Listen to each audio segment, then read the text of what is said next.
फिलिस्तीन युद्ध का 44वां दिन है जब आप ये वीडियो देख रहे हैं।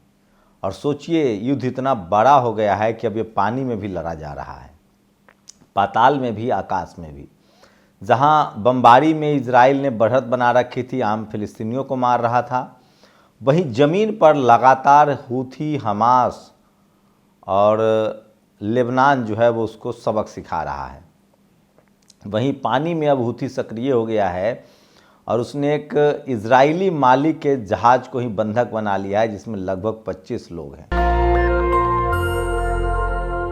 नमस्कार, मैं शंभू कुमार सिंह और आप देख रहे हैं नेशनल दस्तक। सबसे बड़ा जो आतंकवादी था, जहां से इजराइल फिलिस्तीन का युद्ध शुरू होता है, उसका नाम था इरगुन और लेही। ये दोनों यहूदी आतंकी थे जिन्होंने एक गांव को मिलाने के लिए सुबह सुबह रणवीर सिन्हा स्टाइल में कत्ल शुरू किया था। और यहीं से इजराइल और फिलिस्तीन की लड़ाई शुरू होती है। और आज बेंजामिन नेतन्याहू बम के दम पर फिलिस्तीन पर कब्जा करना चाहते हैं, लेकिन खेल पूरा पलट गया है। युद्ध के 44 दिन बाद जितनी बमबारी करनी थी इजराइल की, उसने कर लिया है। अस्पताल पर, स्कूल पर लगभग 15,000 आम फिलिस्तीनियों को उसने मार दिया है।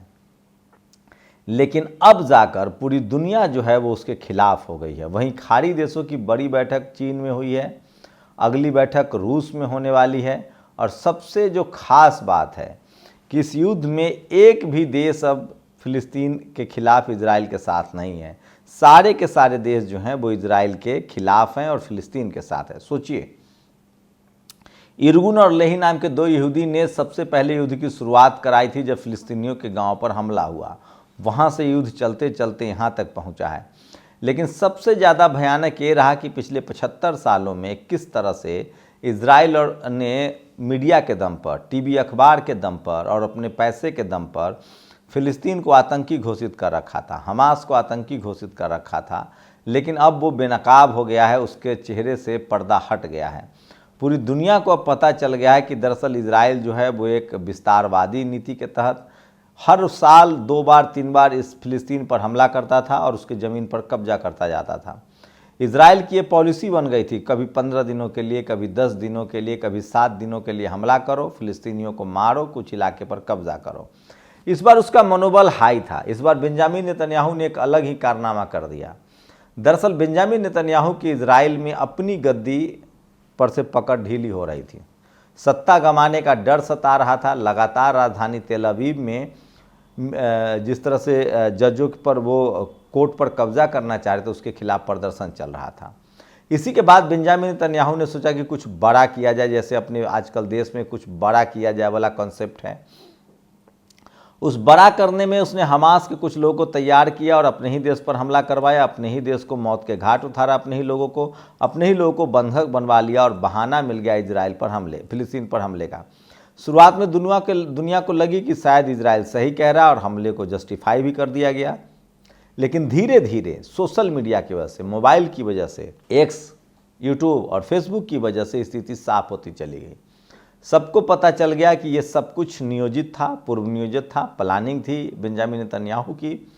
और जिस तरह से उसने बेदर्दी से निर्दोष लोगों पर बम बरसाने शुरू किए, हमास का तो कुछ नहीं बिगड़ा, आज भी हमास के लड़ाके लड़ रहे हैं।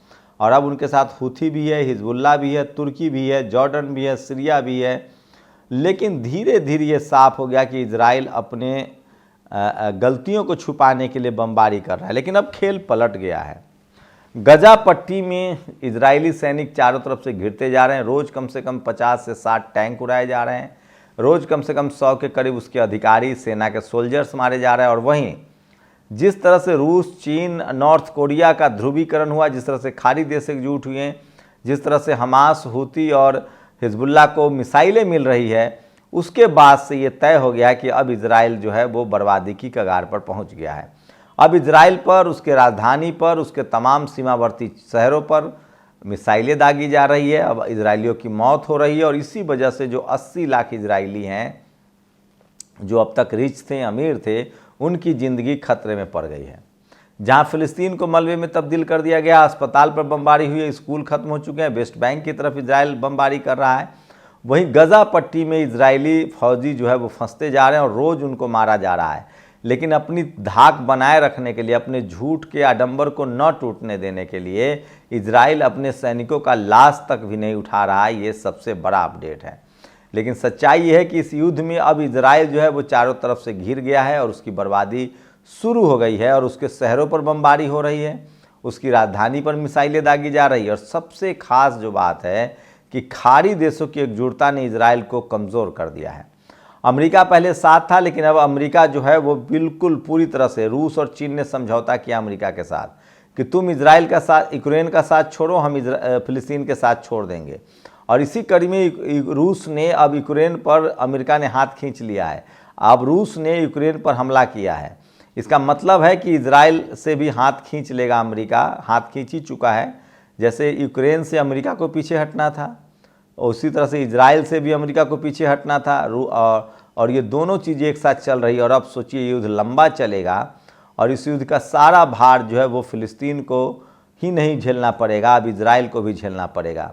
एक संपन्न देश, एक ताकतवर देश, एक अमीर देश पर अब चारों तरफ से हमले हो रहे हैं, खासकर पड़ोसी देशों द्वारा। तो 7 देशों के हमले को बर्दाश्त करना इजराइल के बाहर की बात है। वो आखिर बिना अमेरिका की मदद के किन किन देशों पर बम गिराएगा? वो तुर्की पर गिराएगा, उनके पास भी बम है, मिसाइल है, जहाज़ है, फाइटर प्लेन है। तुर्की पर हमला हुआ तो वो भी करेगा। ईरान पर हमला हुआ तो उसके पास भी संसाधन है, वो भी करेगा।